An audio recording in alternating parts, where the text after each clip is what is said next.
अस्सलाम वालेकुम स्टूडेंट्स। आज हम लोग का जो टॉपिक है वो है एनरिच्ड कल्चर टेक्निक। और इससे पहले जो है हमने 3 टेक्निक्स पढ़ ली थी। स्ट्रीक प्लेट टेक्निक थी, पोर प्लेट और स्प्रेड प्लेट। आज हम लोग की 4th टाइप है एनरिच्ड कल्चर टेक्निक। बेसिकली ये टेक्निक तब यूज़ होती है जब हमें एक स्पेसिफ़िक टाइप ऑफ बैक्टीरियम जो है उससे आइसोलेट करना हो और उसी को जो है वो आगे ग्रो करवाना हो। मतलब ये कि कोई एक ऐसा बैक्टीरियम जो कि अपनी ग्रोथ में बहुत ज़्यादा स्लो है या फिर उसकी ग्रोथ जो है वो बाकी स्पेसिमेंट्स के मुकाबले में, बाकी स्पीशीज़ के मुकाबले में बहुत ज़्यादा स्लो होती है, तो हमने उसको आइसोलेट करके सिर्फ उसी की ग्रोथ करवानी है। इसे कहते हैं एनरिच्ड या फिर एनरिचमेंट कल्चर टेक्निक। इसमें जो एक बेसिक कॉन्सेप्ट है वो ये है कि हमने वो तमाम कंडीशंस, वो तमाम जितनी भी इसकी न्यूट्रेंट्स होते हैं वो इसको प्रोवाइड करने होते हैं, वो इसे इन्वायरमेंट देना होता है ताकि जो है ना इसकी ग्रोथ, वो जो एक स्पेसिफ़िक टाइप ऑफ बैक्टीरियम है उसकी ग्रोथ अच्छे तरीके से जो है वो हो सके। जैसे कि यहाँ पे ये मेंशन है that enriched culture are generally used when the type of bacterium to be isolated is present in relatively small number। यानी कि जो भी बैक्टीरिया है, जो भी माइक्रो ऑर्गेनिज़म है जिससे आप चाहते हैं कि इसकी कल्चरिंग करवाई जाए और इसको आइसोलेट करवाया जाए, वो बहुत ज़्यादा स्मॉल अमाउंट में आपके पास मौजूद हो, तो हम क्या करते हैं, सिर्फ उस एक सिंगल बैक्टीरियम को बाहर निकाल लेते हैं, यानी कि उसको वहाँ से सेपरेट आउट करते हैं, आइसोलेट करवाते हैं और फिर जो भी हमारा एगर मीडियम होता है उसके ऊपर उसकी ग्रोथ करवाते हैं। ठीक है, तो इसके अंदर कोई भी यहाँ पर बेसिक बात नहीं लिखी हुई, सिर्फ एक जनरल कॉन्सेप्ट आपको दिया हुआ है और वो सिर्फ इतना ही है कि हमें इसे सारे न्यूट्रिएंट्स खुद प्रोवाइड करने होते हैं ताकि इसकी जो बेटर ग्रोथ है वो पॉसिबल हो। देन आ जाता है यहाँ पर ये सीरियल डाइल्यूशन टेक्निक। अब सीरियल डाइल्यूशन टेक्निक का पहले एक जनरल कॉन्सेप्ट समझ लें। Serial dilution technique culture techniques के अंदर ये जो हमने अभी 4 पढ़ ली, ठीक है, जिसमें चौथी वाले में कोई भी ऐसी बात नहीं है, सिर्फ यही है कि आपने एक सिंगल बैक्टीरियम को सेपरेट करना है, आइसोलेट करवा के आपने सिर्फ उसी की ग्रोथ करवानी है। उसके लिए आपने इसके अंदर इनहिबिटर्स ऐड करने हैं, आपने जो है इसके अंदर इसके ग्रोथ हार्मोन्स, वाइटामिन्स, हर चीज़, हर तरह का न्यूट्रेंट आपने इसको खुद प्रोवाइड करना है ताकि इसकी ग्रोथ जो है वो बहुत फेवरेबल हो, अच्छे तरीके से हो। ठीक है, और इसको जो है ना हम इसका इनोक्यूलम जो है वो आगे से ग्रो करवा सकें। अब जो सीरियल डाइल्यूशन है इसका बेसिक कॉन्सेप्ट सिर्फ इतना सा है कि लेट्स से हमारे पास कोई ऐसा कल्चर पड़ा हुआ है, ठीक है, जिसके अंदर मिक्स्ड स्पीशीज़ हैं। यहाँ पर वर्ड यूज़ हुआ है मिक्स्ड कल्चर का। मिक्स्ड कल्चर ऐसा कल्चर होता है जिसके अंदर बहुत सारी डिफरेंट स्पीशीज़ से ताल्लुक़ रखने वाले बैक्टीरियाज जो हैं वो मौजूद होते हैं। लेट्स से हमें जो है वो सिर्फ एक ही सिंगल बैक्टीरिया चाहिए है, फॉर एग्ज़ाम्पल हमें स्ट्रेप्टोकॉक्सस बैक्टीरिया चाहिए है और जो हमारे पास मिक्स कल्चर तैयार हुआ है उसमें मुख्तलिफ़ तरह के स्टेफाइलोकॉक्सस, ये वो इस तरह की सारी स्पीशीज़ मौजूद हैं। अब हम क्या करेंगे, अपनी डिज़ायर्ड स्पीशी को, अपने डिज़ायर्ड बैक्टीरियम को वहाँ से सेपरेट करने के लिए उसकी सीरियल डाइल्यूशन करवाएंगे। सीरियल डाइल्यूशन ये है कि जैसे कि आप इस पिक्चर के अंदर देख सकते हैं, हमें क्या करना होता है इसके अंदर, यहाँ पर हमें जो भी वो मिक्स कल्चर होता है उसको डाइल्यूट करने के लिए एक हम फ्लूइड ले लेते हैं। लेट्स से हमने जो है ना वो वाटर लिया है या हमने कोई दूसरा यहाँ पर लिक्विड लिया हुआ है और उसके अंदर से हम 1 ml जो है वो ट्रांसफ़र करते चले जाते हैं। जैसे कि सबसे पहले देखें यहाँ पर जी हमारे पास स्टॉक है, मतलब ये कि ये हमारे पास वो चीज़ मौजूद है, ये हमारे पास मिक्स्ड कल्चर है, ठीक है, और ये कंसनट्रेटेड है क्योंकि इसके अंदर तमाम बैक्टीरियाज मौजूद हैं। लेकिन लेट्स से हमें इसके अंदर सिर्फ एक ही स्पेसिफिक किस्म का बैक्टीरिया जो है वो चाहिए है, तो हमने क्या करना है, टेस्ट ट्यूब्स ले लेनी है। जैसे कि आप देख रहे हैं यहाँ पर जो है वो टोटल 5 टेस्ट ट्यूब्स हैं। ये हमारी मर्ज़ी होती है कि हमने सीरियल डाइल्यूशंस कितनी दफ़ा करवानी है। यहाँ पर 5 टाइम्स हुई भी है, हम चाहें तो इसको 6 times, 7, 8, 10 up to so on, जितनी दफ़ा भी चाहें हम डाइल्यूट करवा सकते हैं, यहाँ तक के लास्ट पे हमारे पास जो है वो हमारा डिज़ायर्ड बैक्टीरियम ना आ जाए। दूसरे स्टेप में ये इन्होंने किया है कि जी वही एक अलग से टेस्ट ट्यूब ली और उसके अंदर जो है ना वो 9 ml वाटर डाला। अब हमने क्या किया, 1 ml लिया, कहाँ से लिया, ये पीछे वाले से, ये जो हमारे पास पहला कंसनट्रेटेड था वहाँ से हमने 1 ml ले लिया और उसको जो है ना इस दूसरी टेस्ट ट्यूब के अंदर डाल दिया। अब हमारे पास क्या हुआ है, ये कुछ जो है ना डाइल्यूट हो चुका है। जैसे कि नीचे यहाँ पर आप देख सकते हैं, यहाँ पे लिखा हुआ है कि ये फुल स्ट्रेंथ स्टॉक है, यानी कि इसके अंदर बहुत ज़्यादा कंसनट्रेटेड है और यहाँ पर हमारी जो डाइल्यूशन हुई है वो भी 1/10 हुई है। मतलब ये कि अभी हमने सिर्फ एक ही इसकी जो है ना वो डाइल्यूशन करवाई है एक मरतबा, और 9 ml वाटर के अंदर या 9 ml लिक्विड के अंदर कोई भी स्पेसिफिक किस्म के फ्लूइड के अंदर हमने 1 ml जो है वो कंसनट्रेटेड मटेरियल ऐड किया है। अब हम क्या करेंगे जी, एक और हम टेस्ट ट्यूब ले लेंगे और उसके अंदर भी 9 ml जो है वो वाटर मौजूद होगा। आगे जितनी भी ये टेस्ट ट्यूब्स हैं उन सब के अंदर ऐसा ही है, सब के अंदर 9 ml वो जो फ्लूइड है, वो जो लिक्विड है वो मौजूद है। अब हमने यहाँ से ये जो 9 ml पिछला हमारी सेकंड ट्यूब है, यहाँ से 1 ml निकालना है और तीसरी वाले टेस्ट ट्यूब में ऐड कर देना है। फिर हमने तीसरी वाले में से 1 ml लेना है और उससे जो अगली वाली होगी उसके अंदर उसको ऐड कर देना है। फिर हमने क्या करना है, ये जो फोर्थ वन है इसके अंदर से भी 1 ml लेना है और सबसे लास्ट वाली जो टेस्ट ट्यूब है उसके अंदर उसे ऐड कर देना है। अब इससे हो क्या रहा है, आप यहाँ पर कलर देख सकते हैं कि सबसे पहला जो है वो बहुत ज़्यादा डार्क ब्लू है और फिर थोड़ा light and the last one is the most lightest colour that you have seen. तो सबसे लास्ट वाला सबसे लाइटेस्ट कलर है और इस बात का मतलब ये है कि जैसे जैसे हम पानी के अंदर या डाइल्यूट किसी भी लिक्विड या फ्लूइड के अंदर जो है जैसे जैसे कंसनट्रेटेड सोल्यूशन ऐड करते जा रहे हैं तो उसकी कंसनट्रेशन कम होती जा रही है। इट मीन्स कि वो डाइल्यूट हो रहा है।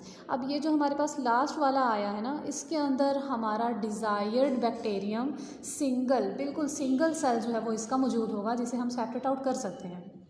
जैसे कि मैं बता रही थी कि सेकंड वाला जो है उसकी 1/10 हुई है। तो अब आगे अगर देखेंगे तो इसका वो जो एक ज़ीरो है ना वो बढ़ता चला जाएगा, क्योंकि डाइल्यूशन मज़ीद बढ़ती चली जा रही है। पहले 1/10 था तो अब ये 1/100 हो चुका है, देन आगे जो है ये 1/1000 हो चुका है, देन आगे जो है ये 1/10,000 हो चुका है। इसी तरह से हम चाहें तो इसकी 8 टाइम्स डाइल्यूशन करवा सकते हैं, 9 times, 10 times, it depends on us कि हम जो है कितनी दफ़ा डाइल्यूशन करवाते हैं। और ये हमें तब तक करना होता है जब तक डाइल्यूट होने के बाद हमारे पास वो सिंगल बैक्टीरियम जो हमें चाहिए है वो आ ना जाए। ठीक है, तभी इसका नाम जो है वो लिखा हुआ है सीरियल डाइल्यूशन टेक्निक, क्योंकि इसमें हम डाइल्यूशन करते रहते हैं। जैसे कि फर्स्ट पॉइंट में लिखा है, if the organism in a mixed culture is present in greater number than any other organism, it may be possible to obtain it in pure culture by series of dilution in tubes of appropriate medium. Definitely मैंने आपको बताया कि अगर हमारे पास mixed culture मौजूद है और हम चाहते हैं कि सीरियल डाइल्यूशन के ज़रिए से एक स्पेसिफिक कॉलोनी या एक स्पेसिफिक ऑर्गेनिज्म सेपरेट किया जाए, तब इसे हम यूज़ करते हैं। सेकंड पे लिखा है, when greatly diluted the specimens contains only the single species. बिल्कुल सबसे लास्ट पे जो हमारे पास ट्यूब आएगी उसके अंदर डाइल्यूट हुआ हुआ सिर्फ एक सिंगल जो स्पीशी है, एक सिंगल बैक्टीरियम है, वो मौजूद होगा। लास्ट पे मेंशन है, it is advisable to confirm the purity of culture isolated in this fashion by a plating procedure. Last पे हमें कैसे कंफर्म होगा कि जी हमारा जो भी ये कल्चर है वो बिल्कुल सिंगल आइसोलेटेड है। हम लास्ट पर फिर जो है इसके ऊपर इनकी प्लेट्स रेडी कर लेते हैं, बिल्कुल वैसे जैसे हमने पीछे जो कुछ स्पेसिफिक किस्म की टाइप्स पढ़ी और उसके अंदर जो है हमने ये सब कुछ स्टडी किया।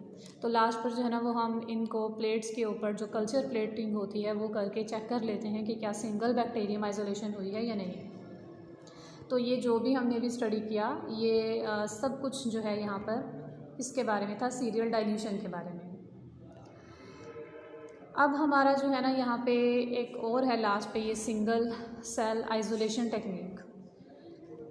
इन दो के अंदर कोई इतनी बात नहीं थी, ठीक है, नॉर्मल बेसिक सी बातें हैं। एनरिच्ड कल्चर के अंदर हमने क्या स्टडी किया, सिर्फ इतनी सी बात थी कि हमें जो है अपना डिज़ायर्ड बैक्टीरियम चाहिए, तो हम उस डिज़ायर्ड बैक्टीरियम की ग्रोथ करवाने के लिए उसको वो तमाम चीज़ें प्रोवाइड करेंगे जो सिर्फ उसी की ग्रोथ करवाएं और बाकी की ग्रोथ को इनहिबिट करें। सीरियल डाइल्यूशन में इसका बेसिक कॉन्सेप्ट सिर्फ यही था कि हमने क्या किया है, डाइल्यूशन की है यहाँ तक कि मिक्स्ड कल्चर में से हमारा सिंगल बैक्टीरियम जो है वो सेपरेट हो जाए और बाद में उसे जो है वो हम यूज़ कर सकें। अब हमारा थर्ड वाला आ गया है जो कि है single cell isolation technique. Single cell isolation technique का जो है ना वो नाम बता रहा है, इसमें हमें क्या करना होता है, सिंगल सेल को आइसोलेट करवाना होता है। मतलब ये कि हमारे पास कोई कल्चर, हमारे पास कोई सस्पेंशन रेडी है, तो हमने उसमें से जो है ना अपना वो एक सिंगल सेल किसी तरीके से सेपरेट आउट करवाना है और बाद में जो है वो स्टडी के लिए यूज़ हो सकता है। जैसे कि ये डायग्रामेटिकली हम थोड़ा सा समझ लेते हैं। सबसे पहले पे हम देख रहे हैं कि जी ये सेल सस्पेंशन मौजूद है। सेल सस्पेंशन क्या है? ये वही हमारा जो है वो मिक्स्ड कल्चर हो सकता है, वही हमारी बैक्टीरियल कल्चर हो सकता है जिसके अंदर अलग अलग तरह के बैक्टीरियाज मौजूद हैं। ये मिक्स भी हो सकता है, ये कोई सिंगल बेस भी हो सकता है, हमें सिर्फ एक सेल को सेपरेट आउट करना है। सेकंड पे लिखा हुआ है staining of membrane, cytoplasm and nucleus. असल में इसके होते हैं अलग अलग मेथड, ठीक है। ये जो सिंगल सेल होता है, कुछ में तो जो है ना इसको सिंपली रख लिया जाता है माइक्रोस्कोप के नीचे, ठीक है, और माइक्रोस्कोप में इसको रखने के बाद जो है ना हम सिंपली एक माइक्रो प्रोसेसर होता है उसे यूज़ करते हैं और उसकी मदद से जो है ना हमने यहाँ पर उसकी सेपरेशन कर लेनी होती है। कुछ में जो है ना इसमें अलग अलग तरह की रेज़ यूज़ करते हैं और वहाँ से उसको जो है ना सेपरेट आउट करने की कोशिश करते हैं। कुछ के अंदर उसकी स्टेनिंग करते हैं और फिर वो सिंगल सेल आइसोलेशन होती है, ठीक है, वो सॉरी माइक्रो मैनिपुलेटर होता है। तो यहाँ पर अलग अलग मेथड है, लेकिन यहाँ पे सिर्फ इन्होंने एक जनरल सा एक्सप्लेन किया हुआ है, ठीक है। यहाँ पे हम देख रहे हैं कि इन्होंने क्या किया, वहाँ से सेल सस्पेंशन के अंदर सेल्स निकाले और उनकी स्टेनिंग की। स्टेनिंग क्या होता है, स्टेनिंग टेक्निक्स हमने आगे पढ़नी है, ये हमारा नेक्स्ट टॉपिक है, इसे हम डिटेल से जब स्टडी करेंगे तो हमें समझ में आ जाएगी। स्टेनिंग टेक्निक में कुछ स्पेसिफिक किस्म के केमिकल्स होते हैं, वो लगाने से वो जो सेल होता है, जो टिश्यूज़ हमारे बॉडी के अंदर मौजूद होते हैं, उनका जितना भी एक स्पेसिफिक बैक्टीरिया होता है, इन सब का जो है ना कोई स्पेसिफिक कलर आ जाता है। तो ये जो है वो स्टडी करने के लिए बड़ा आसान काम होता है ठीक है। ये स्टेनिंग टेक्निक हमारा नेक्स्ट टॉपिक है। बहरहाल सेकंड स्टेप में जी इन्होंने स्टेनिंग की है। थर्ड वाले के अंदर हम देख सकते हैं कि जी यहाँ पर इन्होंने सेल सॉर्टिंग की हुई है। सेल सॉर्टिंग के अंदर क्या है,